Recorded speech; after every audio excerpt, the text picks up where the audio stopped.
Okay, so for the last sentence here, the comedian Margaret Cho writes a joke or song every day. She does the song a day challenge with her friend, which helps them both stay accountable. Knowing that someone is watching can be a powerful motivator. You are less likely to procrastinate or give up because there is an immediate cost. If you don't follow through, perhaps they'll see you as untrustworthy or lazy. Suddenly, you are not only failing to uphold your promise to yourself, but also failing to uphold your promise to others. You can even automate the process. Thomas Frank, an entrepreneur in Boulder, Colorado, wakes up at 5:55 each morning, and if he doesn't, he has a tweet automatically scheduled that says, "It's 6:10 and I'm not up because I'm lazy. Reply to this for $5 via PayPal, limit 5, assuming my alarm didn't malfunction." We are always trying to present our best selves to the world.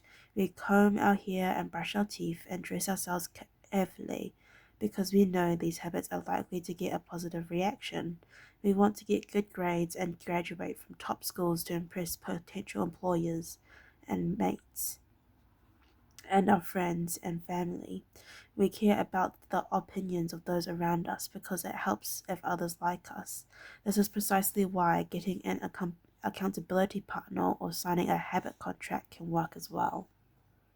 Advanced tactics: how to go from being merely good to being truly great. Chapter 18: The truth about talent. When genes matter and when they don't. Many people are familiar with Michael Phelps, who is widely considered to be one of the greatest athletes in history. Phelps won more Olympic medals, not only than in any swimmer, but also more than any Olympian in any sport. Fewer people know the name Ahmed El, but he was a fantastic athlete in his own right. Is a Moroccan runner who holds 2 Olympic gold medals and is one of the greatest middle distance runners of all times. For many years, he held the world record in the mile, 1,500 meter, and 2,000 meter races. At the Olympic Games in Athens, Greece in 2004, he won gold in the 1,500 meter and 5,000 meter races. These two athletes are widely different in many ways. For starters, one competed on land and the other in water, but most notably, they differ significantly in height. Is 5 feet 9 inches tall.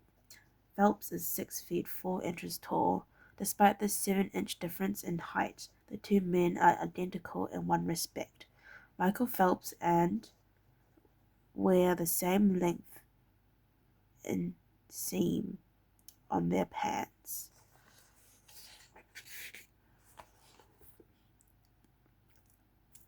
How is this possible? Phelps has relatively short legs for his height and a very long torso, the perfect build for swimming. Has incredibly long legs and a short upper body, an ideal frame for distance running. Now imagine if these world-class athletes were to switch sports. Given his remarkable athleticism, could Michael Phelps become an Olympic-caliber distance runner with enough training? It's unlikely. At peak fitness, Phelps weighed 194 pounds, which is 40% heavier than who competed at an ultra-light 138 pounds. Taller runners are heavier runners, and every extra pound is a curse when it comes to distance running.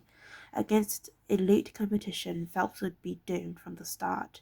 Similarly, he might be one of the best runners in history, but it's doubtful he would ever qualify for the Olympics as a swimmer. Since 1976, the average height of Olympic gold medalists in the men's 1,500 meter run is 5 feet 10 inches. In comparison, the average height of Olympic gold medalists in the men's 100 meter freestyle swim is 6 feet 4 inches. Swimmers tend to be tall and have long backs and arms, which are ideal for pulling through the water. Would be at a severe disadvantage before he ever touched the pool. The secret to maximizing your odds of success is to choose the right field of competition.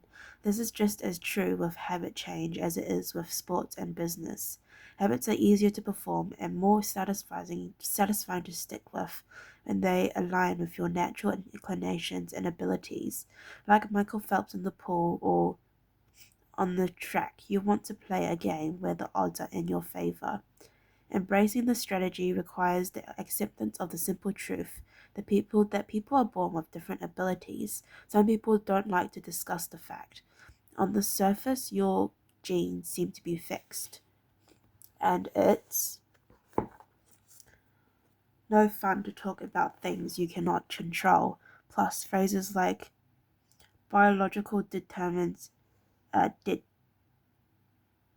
did makes it sound like certain individuals are defined for success and others doomed to failure. But this is a short-sighted view of the influence of genes on behavior.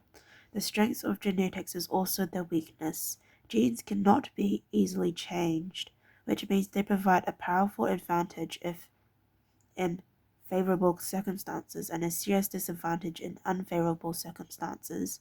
If you want to dunk a basketball, being 7 feet tall is very useful. If you want to perform a gymnastics routine, being 7 feet tall is a great hindrance. Our environment determines the suitability of our genes and the utility of our natural talents. When our environment changes, so do the qualities that determine success. This is true not just for physical characteristics but for mental ones as well. I'm smart if you ask me about habits and human behavior, not so much when it comes to knitting, rocket propulsions, or using chords or guitar chords. Competence is highly dependent on context. The people at the top of any competitive field are not only well trained, they are also well suited to the task. And this is why, if you want to be truly great, selecting the right place to focus is crucial. In short, genes do not determine your destiny, they determine your areas of opportunity. As physician Gabor Mate notes, genes can predispose, but they don't predetermine. The areas where you are genetically predisposed to success are the areas where habits are more likely to be satisfying. The key is to direct your efforts toward areas that both excite you and match your natural skills, to align your ambition with your ability. The obvious question is, how do I figure out where the odds are in my favor? How do I identify the opportunities and habits that are right for me? The first place we will look for an answer is by understanding your personality.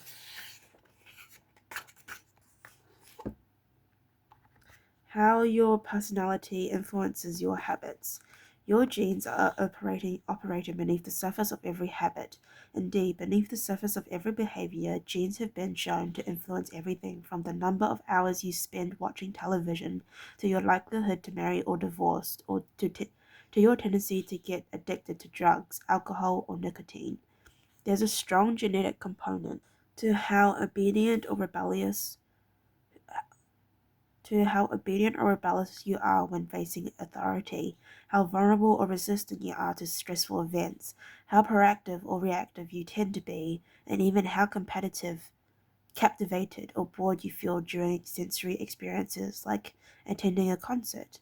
As Robert Pullman, a behavioral geneticist at King's College in London, told me, it is now at the point where we have stopped testing to see if traits have a genetic component because we literally can't find a single one that isn't influenced by our genes.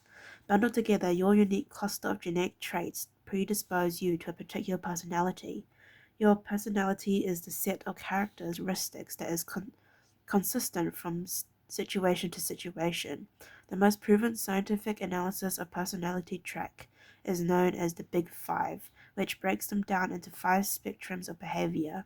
1. Openness to experience, from curious and inventive on one end to cautious and consistent on the other. 2. Consciousness, organized and efficient to easygoing and spontaneous. 3. Extrovert extroversion, outgoing and energetic to solitary and reserved. You likely know them as extroverts versus introverts. 4. Agreeableness. Agreeableness, friendly and compassionate to challenging and detached. 5. Neuroticism, anxious and sensitive to confident, calm, and stable. All 5 characteristics have biological underpinnings. Extroversions, for instance, can be tracked from birth. If scientists play a loud noise in the nursing ward, some babies turn towards it while others turn away. When the researchers tracked these children throughout life, they found that the babies who turned towards the noise were more likely to grow up to be extroverts. Those who turned away were more likely to become introverts. People who are high in agreeableness are kind, considerate, and warm. They also tend to have higher natural oxytocin levels, a hormone that plays an important role in social bonding, increases feelings of trust, and can act as a natural antidepressant. You can easily imagine how someone with more oxytocin might be inclined to build habits like writing thank you notes or organizing social events. As a third example, consider neuroticism, which is a personality trait all people possess to various degrees.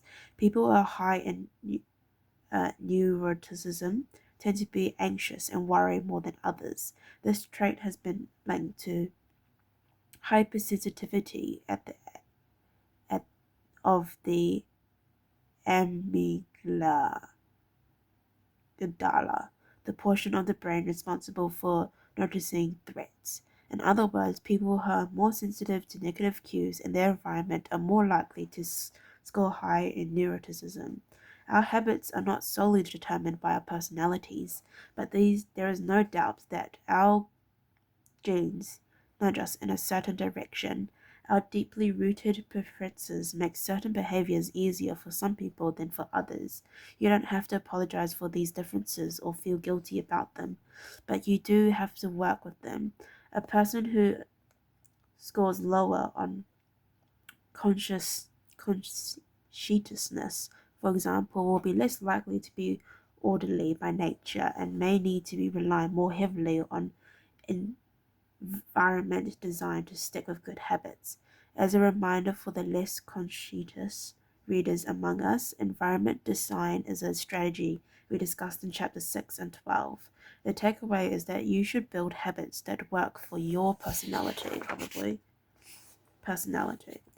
Yeah, okay, I think we're going to stop here. So I'd like to thank you for listening to read up to page 22. And then next time we'll start back on page 22. Thank you, and bye-bye.